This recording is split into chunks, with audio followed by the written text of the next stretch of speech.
Hello friends, welcome back in once again our YouTube channel. आज हम बात करेंगे हिस्ट्री के अंदर सामाजिक आंदोलन के बारे में। तो चलिए वीडियो करते स्टार्ट। मैं लोकेंद्र करण। आज का हमारी टॉपिक रहेगा सामाजिक या धार्मिक आंदोलन।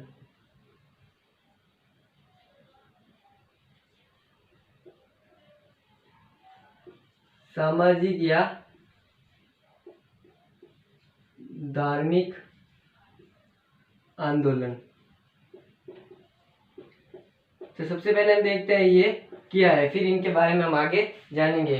आपको पता होगा ये सामाजिक या धार्मिक आंदोलन चलाने से पहले भक्ति आंदोलन चले थे, जिनके अंदर कबीर, मीरा, रैदास जैसे कवियों ने गा गा कर हिंदू धर्म को बताने का प्रयास किया था और कुरीतियों को दूर करने का भी प्रयास किया था।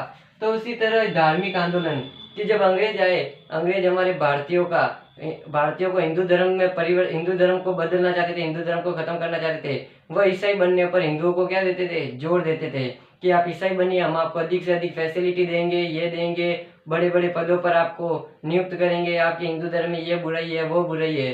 तो लोग बहुत से जाकर ईसाई धर्म में बदलने लगे। तब कुछ लोग उठे और कुछ लोगों ने वापस उन अंग्रेजों के भी बाइबल को पढ़ा, उनको बताया कि आपके धर्म में भी यही गलतियां है, हमारे धर्म में कुछ हुए तो क्या आपसे तो हमारे भी ज्यादा है। हम उन गलतियों को क्या कर लेंगे, हमारे हिंदू धर्म में समाप्त कर लेंगे। हिंदू धर्म के बारे में उन लोगों को बताने का प्रयास किया। तो ये जो आंदोलन चला उन्हें सामाजिक या धार्मिक आंदोलन कहा जाता है। इसी के तहत राजा राम मोहन राय, बड़े बड़े जो भी आए ये सामाजिक आंदोलन के अंतर्गत, और विवेकानंद ने तो पूरे विश्व में हिंदू धर्म के बारे में बता दिया कि हिंदू धर्म कितना महान धर्म है। तो अब बात करते हैं उन्हीं में से एक सामाजिक या धार्मिक आंदोलन में नाम लिए जाने वाले पहले व्यक्ति राजा राम मोहन राय। राजा राम मोहन राय, राजा राम मोहन राय।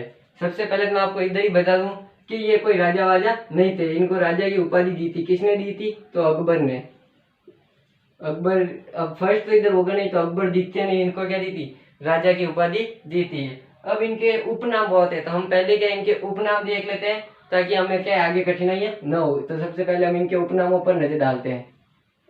उपनाम, उपनाम के अंतर्गत सबसे पहला उपनाम लेते हैं हम, जैसे बंगाल में क्रांति के अग्रदूत। बंगाल में क्रांति का अग्रदूत। और क्या इनका उपनाम है? तो बंगाल में नव जागरण के अग्रदूत। बंगाल में नव जागरण के अग्रदूत। और अगर इनका पूछ ले तो भारत में नव जागरण के अग्रदूत। भारत के नव जागरण के अग्रदूत। और पूछ ले तो इन्हें पत्रकारिता का अग्रदूत, पत्रकारिता का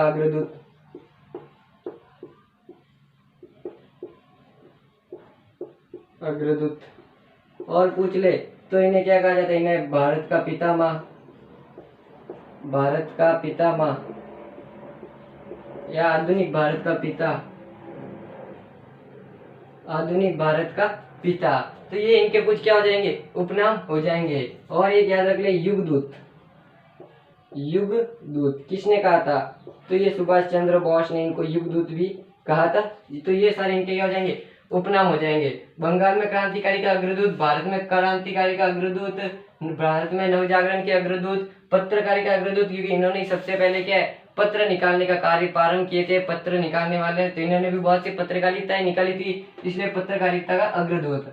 आधुनिक भारत का पिता, क्योंकि वर्तमान में हम जो आधुनिक भारत में जी रहे हैं ये क्या है? राजा राम मोहन राय की देन है। राजा राम मोहन राय की देन क्यों है? क्योंकि वर्तमान में अगर हम देख ले तो सती प्रथा नहीं होती, बाल विवाह नहीं होती है, बहुत से कुरीतियों का विरोध किया था राजा राम मोहन राय ने। तो ये किन की देन है? राजा राम मोहन राय की देन है। इन्हीं की वजह से हम इस आज के युग में जी पा रहे हैं। युगदूत कहा था तो सुभाष चंद्र बोस ने इन्हें क्या कहा था? युगदूत कहा था। अब बात करते हैं हम इनके शुरुआती जीवन परिचय के बारे में।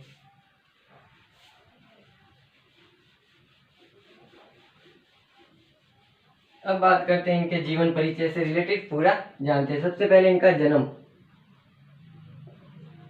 तो इनका जन्म कब हुआ? तो इनका जन्म हुआ था 1772, या कई कई किताबों में 74 भी लिखा हुआ होता है। तो 1772 या 74 में क्या हुआ था? इनका जन्म हुआ था। कब हुआ? तो इनका जन्म कहाँ हुआ? तो राधानगर, बंगाल के राधानगर, 1772 में बंगाल के राधानगर,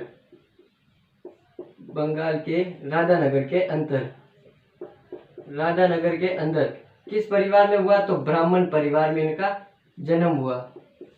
तो राजा राम मोहन राय का जन्म कब हुआ? तो 1772 या 74। किन्हीं किन्हीं किताबों में 1772 लिखा था और कुछ किताबों में 1774 भी लिखा आता है।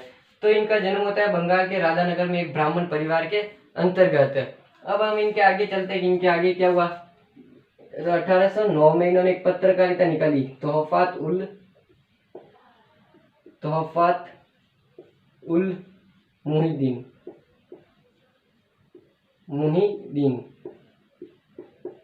तोहफात उल मुहिदीन की क्या निकाली थी? इन्होंने पत्रकारिता निकाली थी, जिसे एकेश्वरवादियों का उपहार कहा जाता है। एकेश्वरवादियों का उपहार कहा जाता है, उपहार। तो ये इनकी क्या थी? ये 1809 में इन्होंने एक पत्रकारिता निकाली थी, एकेश्वरवादियों का उपहार। इसे इन्होंने एक और पत्रकारिता निकाली थी इसी के साथ, प्रीसेप्ट्स ऑफ जीसस। प्रीसेप्ट्स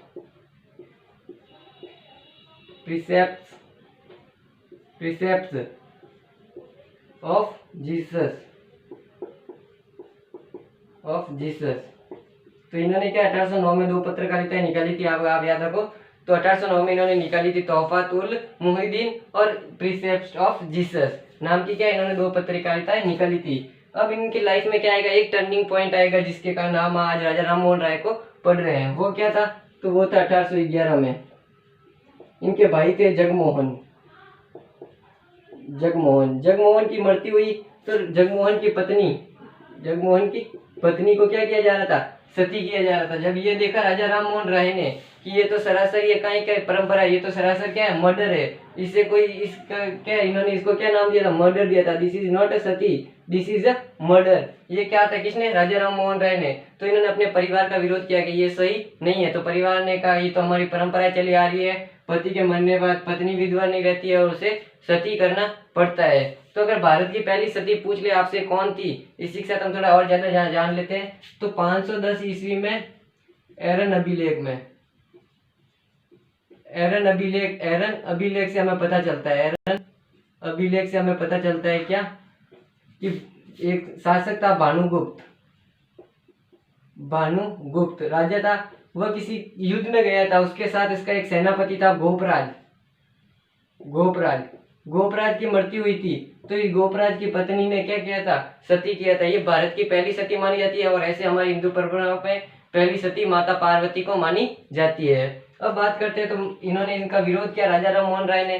तो परिवार ने कहा ये हमारी परंपरा है, हम इसके खिलाफ कैसे जान सकते हैं। तो इन्होंने इसका इतना विरोध किया कि इन्होंने समाज ने भी इनको बाहर निकाल दिया, परिवार ने भी इनका बाहर निकाल दिया। आप तुम हमारे समाज के खिलाफ कैसे जा सकते हो, हमारी परंपरा के खिलाफ। तो 1818 में इन्होंने जिसका विरोध करना प्रारंभ किया, 1829 में जाकर ये क्या हुआ? सती प्रथा जाकर बंद हुई। बार बार इस चीज को ठोकते रहे, ये गलत है। तो ये था, यहाँ से स्टार्ट हुआ। तो आपको भी यही याद रखना है क्या कि 1772 में जन्म होता है, 1809 में इन्होंने पत्रकारिता निकाली, 1809 में इनकी भाभी को सती होते हुए देखा। इसके आगे बात करें तो 1814 में 15 में इन्होंने क्या की? आत्मीय सभा की स्थापना की। 1816 में इन्होंने क्या किया?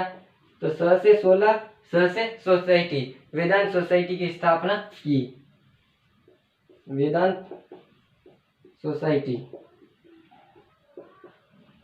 तो वेदांत सोसाइटी की राजा राम मोहन राय ने स्थापना कब की? तो 1816 में वेदांत सोसाइटी की स्थापना की। 1817 में इन्होंने क्या बनाया? हिंदू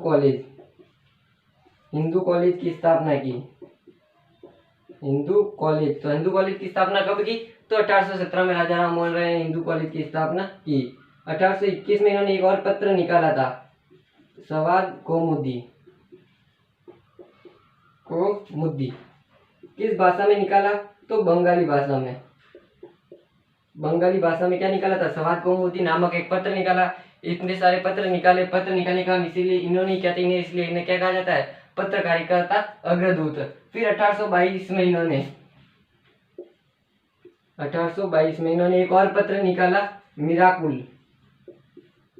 मिराक उल किस भाषा में निकाला? तो फारसी भाषा में निकाला। एक और पत्र निकाला 1822 में। 1825 में इन्होंने क्या किया? तो 1825 में इन्होंने वेदांत कॉलेज की स्थापना की। वेदांत कॉलेज, वेदांत कॉलेज, वेदांत सोसाइटी की स्थापना कब की? तो वेदांत सोसाइटी की स्थापना की थी 1816 में। स से 16, स से सोसाइटी। और वेदांत सोसाइटी की स्थापना की 1816 में। स से 16, स से सोसाइटी। और कॉलेज की स्थापना की 1825 के अंतर्गत। फिर 1828 में इन्होंने क्या किया? तो 1828 में ब्रह्म समाज की स्थापना की। ब्रह्म समाज,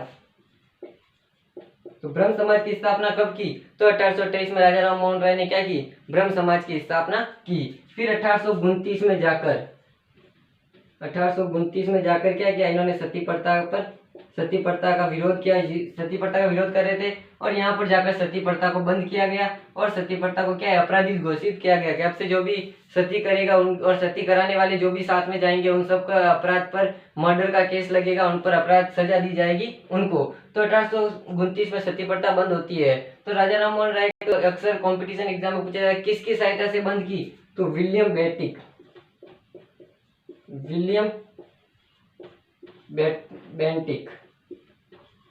बेंटिक की सहायता से क्या की? राजा राम मोहन राय ने सती प्रथा का विरोध किया, सती प्रथा बंद हुई। और कभी कभी पूछ भी जाता है कौन सी धारा के तहत बंद की? तो धारा 17 के तहत क्या किया? सती प्रथा को बंद किया। तो ये था इनके जीवन के कुछ सारे प्रमुख कार्य, मेन जो भी थे।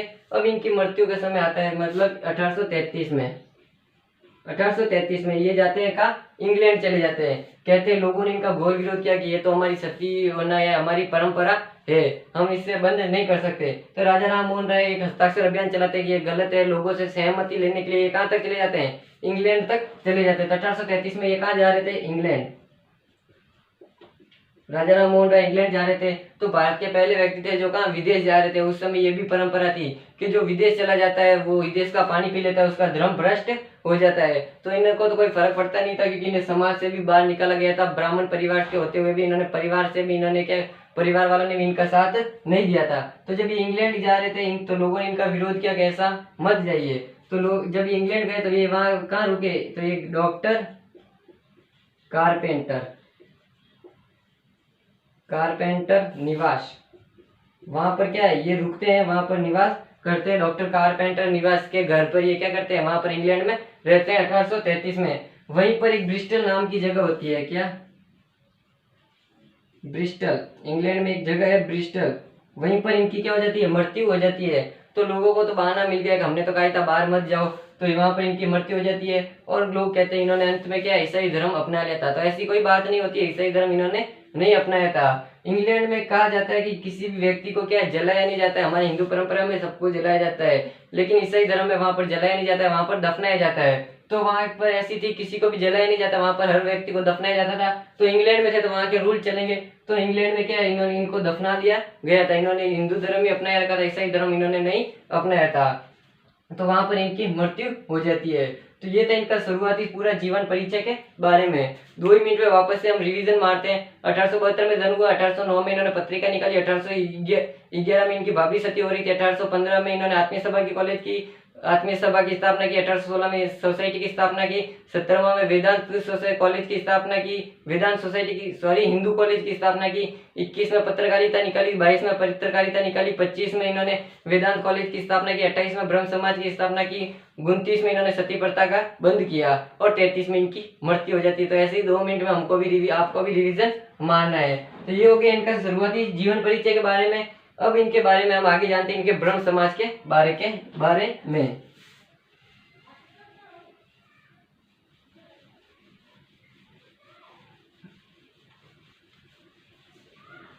अब जानते हैं हम ब्रह्म समाज के बारे में।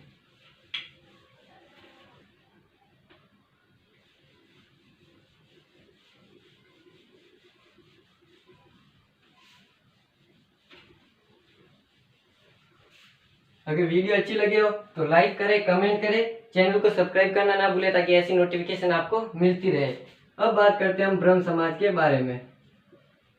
तो अब आप बताइए ब्रह्म समाज की स्थापना कब की थी राजा राम मोहन राय ने? हाँ, 1828 के अंतर्गत। 1866 में कुछ ऐसी बातें होती है कि इनके अंतर्गत मतभेद होना शुरू करते थे।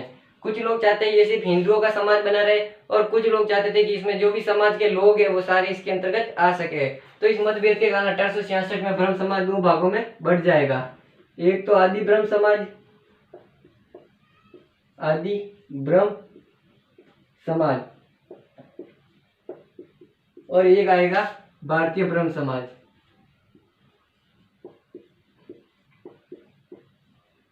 भारतीय ब्रह्म समाज। तो भारतीय ब्रह्म समाज और आदि ब्रह्म समाज दो भागों में ये क्या है, बढ़ जाता है ब्रह्म समाज। इसको चलाने वाले ये चाहते थे सिर्फ हिंदुओं का बना रहे, और इसमें चलाने वाले लोग चाहते थे इसमें सभी धर्म के लोग सम्मिलित हो। तो इस धर्म को चलाने वाले, प्रचार प्रसार करने वाले थे द्वारकानाथ। द्वारकानाथ, द्वारकानाथ, ये द्वारकानाथ श्री कृष्ण भगवान नहीं है, ये द्वारकानाथ टैगोर है, टैगोर। और इनके द्वारा आदि ब्रह्म समाज के जो भी विचार थे और इन विचारों को प्रचार प्रसार करने वाले थे देवेंद्रनाथ टैगोर। देवेंद्रनाथ टैगोर। तो ये आप टैगोर से आपको कुछ याद आ ही रहा होगा, रविंद्रनाथ टैगोर। तो ये रविंद्रनाथ टैगोर जी के दादाजी जी, और ये रविंद्रनाथ टैगोर जी के पिताजी थे देवेंद्रनाथ टैगोर। अब ये तो हो गए आदि ब्रह्म समाज की स्थापना करने वाले। भारतीय ब्रह्म समाज की स्थापना करने वाले थे केशव चंद्र सेन। केशव चंद्र सेन ये चाहते थे इसमें क्या है, सभी धर्मों के लोग सम्मिलित हो। तो केशव चंद्र सेन क्या है, एक एक्ट बनाते हैं 1872 में, 1872 में ब्रह्म मैरिज एक्ट, ब्रह्म मैरिज एक्ट, मैरिज एक्ट। इस एक्ट के तहत बाल विवाह पर निषेध कर दिया गया, और जो विवाह होते थे उनकी उम्र भी क्या कर दी गई थी, 14 और 18 कर दी गई थी। लड़की की उम्र 14 और लड़की की उम्र 18 होनी चाहिए थी। तो ये उन्होंने इस एक्ट के तहत इन्होंने कर दी। फिर इनके पास कहते हैं ये इन्हीं के पास एक अच्छा क्या है, एक राजा का विवाह के लिए प्रस्ताव आता है। वो राजा कौन होता है, तो कुछ विहार का राजा होता है, कुछ विहार। जो कुछ विहार का राजा होता है उसका इस केशव चंद्र सेन के पास इस लड़की के लिए, इसकी केशव चंद्र सेन की लड़की के लिए शादी का प्रस्ताव आता है, और ये कर ही देता है, शादी कर देता है। कब, 78 की बात है। 72 में इन्होंने एक्ट बनाया और 78 की इन्होंने इनकी क्या की, इन्होंने अपनी पुत्री की शादी की। अब इधर एक घटना घटित होती है कि इनकी पुत्री होती है वह भी 13 साल की थी, यानी 14 साल से कम थी, और जो ये राजा था कुछ विहार का राजा वह भी 18 साल से कम था। तो जिसके जो अनुयायी थे केशव चंद्र सेन के अनुयायी, ये यहाँ पर इसके रुष्ट जाते हैं, इनसे नाराजगी हो जाती है, मतभेद हो जाते हैं कि आपने एक तो एक्ट बनाया कि भाई 14 और 18 साल की उम्र होनी चाहिए, और आपके पास अच्छा राजा का एक विवाह प्रस्ताव आया और आपने स्वीकार कर दिया। तो केशव चंद्र सेन से जो अनुयायी थे वो क्या है, रुष्ट हो जाते हैं और एक अलग समाज की स्थापना करते हैं। तो इससे अलग होकर एक अलग समाज बनता है, कौन सा, प्रार्थना समाज। प्रार्थना समाज, सॉरी साधारण समाज, साधारण समाज, साधारण समाज। तो साधारण समाज की स्थापना कब होती है, तो 78 में होती है। 78 में होती है। किसने की, तो केशव चंद्र सेन से रुटे हुए अनुयायी थे, उन्होंने साधारण समाज की स्थापना की। अब इस एक गलती की वजह से इसकी स्थापना करने वाला कोई व्यक्ति बुरा तो होगा नहीं, तो इसके कार्य से प्रभावित होकर प्रार्थना समाज की स्थापना की। प्रार्थना समाज की स्थापना की किसने की, अब वो देखते हैं। समाज की स्थापना की कब की, तो 68 में, सॉरी 67 में। 66 में इन पे मतभेद होता है और 67 में एक प्रार्थना समाज की स्थापना होती है। कहाँ होती है, तो महाराष्ट्र में। कौन करते हैं, तो पांडुरंग, आत्मारंग पांडुरंग, आत्मारंग पांडुरंग, पांडुरंग कौन होते हैं, प्रार्थना समाज के संस्थापक। तो प्रार्थना समाज के संस्थापक कौन होते हैं, आत्मारंग पांडुरंग। कब की, 1866 में की थी प्रार्थना समाज की स्थापना। किसके कार्य से प्रभावित होकर की थी आत्मारंग पांडुरंग ने, तो केशव चंद्र सेन के कार्य से प्रभावित होकर आत्मारंग पांडुरंग ने क्या की थी, प्रार्थना समाज की स्थापना की थी। और तो ये था एक छोटा सा वीडियो राजा राम मोहन राय से रिलेटेड। वीडियो अच्छी लगी हो तो लाइक करें, कमेंट करें, चैनल को सब्सक्राइब करना ना भूलें। Thank you for watching this video.